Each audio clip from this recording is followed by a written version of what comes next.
what I mentioned earlier, let us note something.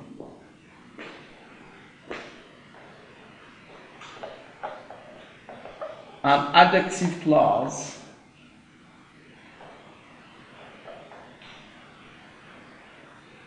can be an essential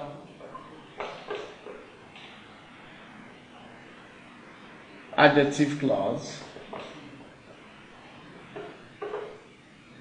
or a non-essential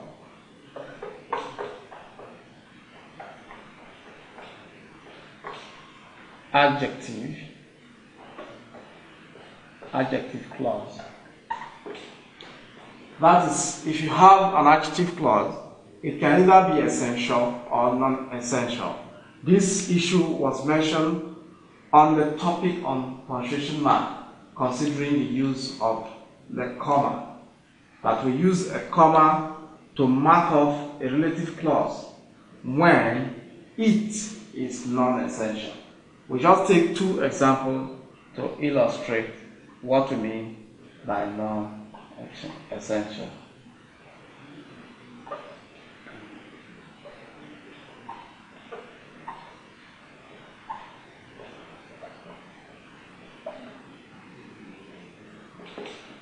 Now we do not need a comma before the relative clause because the relative clause who was wanted for the crime is essential to the overall meaning of the boy. It is not just an additional information that is not that may be considered to be unnecessary. It is important information that is essential to the overall meaning of the sentence. Now we'll take a look at another example and see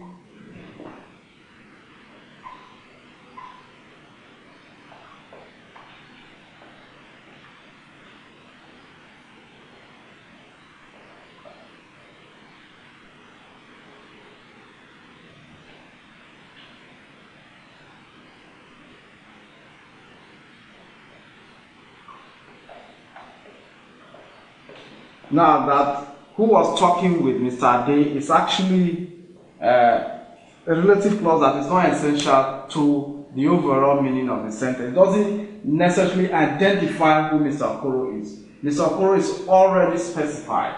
So the relative clause there may be considered as non-essential and marked up with commas. So take note that we will consider as note 1. We will consider that as note 1. We want to note something else about the relative clause.